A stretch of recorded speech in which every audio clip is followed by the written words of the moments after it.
Okay, so today I'll be showing you how to cut pomegranate in a very simple way. First, I'm going to rinse this off just as we do with all of our fruit. Okay, and what I have here is a big spoon, this knife, and a little pile for my garbage right there.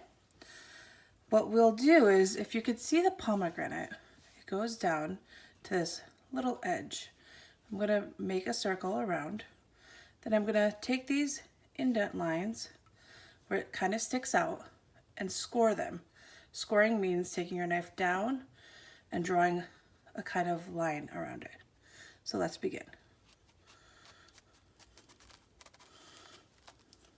Hopefully this goes well. This is the later end of pomegranate season, I know, but I absolutely love pomegranates. They are one of the favorite fruits very commonly found in Afghanistan, and my family is just obsessed with it. So as I predicted, because this is from the later season of pomegranates, not all of them will be amazing. What I'm going to do, because honestly I'm desperate for the fruit right now, is I'm going to de-seed all of it, but I'm going to go through and pull apart the ones that I don't think are as great. Now what you can see is these little indents line up where there's kind of marks of separation, right? Like this is a mark of separation, whiteness, with the pomegranate. So I'm going to first score. Again, scoring is drawing like a line. I'm only going to go 3/4 of the way down, so I have a bottom to hold on to. Okay, so score there. There is another line right here. Feel that indent? Yep, where it sticks out a little bit more than the rest. Okay, right here, there is another one. Ooh. Here is another one. And we did that one. I think we've got all of them. Yeah. I'm going to do a little bit of a shimmy and a shake. What I'm going to do is pull them kind of apart. Okay? Pulling slightly. I haven't cut them yet. I was only scoring. I'm kind of creating a natural separation before I go in again. Now I'm going to go in and cut this more properly. Cut this through. Okay. Should be pretty easy to do since we've already scored the line. Okay.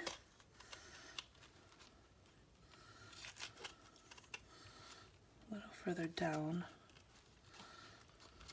The reason I'm not going all the way down is I want that base to still be intact so that it'll make it easier for when I take the pomegranate apart. So we have the center core. Just see, now you can see more of the lines where I was going for. I didn't get it all exactly, but it doesn't have to be perfect. This is just so that you don't have to take this apart piece by piece by piece just to have pomegranate. I'm separating them. Okay.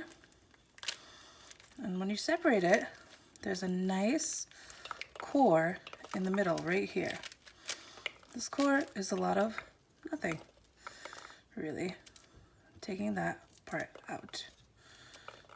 Okay. Now we're going to simply turn this upside down and beat it with a wooden stick. When I beat it is I'm beating one section at a time. That's just easier for me. I start from hitting this top section, then I move down, then I go back to the top, and I just go in a circle. Again, I loosen the back, then I go down, and back, up and down.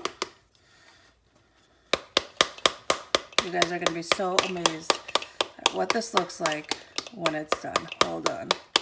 Just wait and see.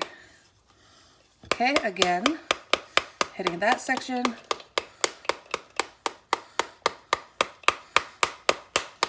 And you see how it looks. I've basically gotten the majority of it out. Honestly, I probably should have taken more of this core out. I didn't. I'll do that for the next one. But it's pretty easy from here. There's barely that much left. I'm just going to open it a little more, tap these out, and then we are good to go. We have a knot. So our knot, you'll see there's some white pieces. You can pull them out by hand, or what you can do is rinse this under water and these will float to the top. I don't like to rinse it underwater personally because I feel like it takes some of the sweetness away. And since this is the end of the season of a knot, this pomegranate, anod is the word for pomegranate in Dari Farsi, it is not as ripe as they usually are. It's more of a deep red purple usually, but I'm really craving anod. I didn't have enough this season, and I'm willing to take this, so we'll take what we have. And as you can see, I used like a larger bowl so that it gave room for any of this juice that splattered, and let the anod fall in properly without making a big mess on my counter. Hope you enjoyed. One final note, a question I get often is, how do you know how to choose a good pomegranate? Well, you look for one that is darker in color, doesn't have too much whiteness, and when you feel it, the shell should be pretty hard and not have too many soft spots. Some of them are hit and miss. As you can see, the first one I had done in this bowl was not so great. The second one was awesome. And how do you know that it's good? This color of seeds, this purple red hue, that's what we're looking for. The other one's not so bad. I'm gonna have to pick through and see if any of them are a little too white for my taste, since I'll be using them in a dessert. But otherwise, you can eat all of these. Noshejaan.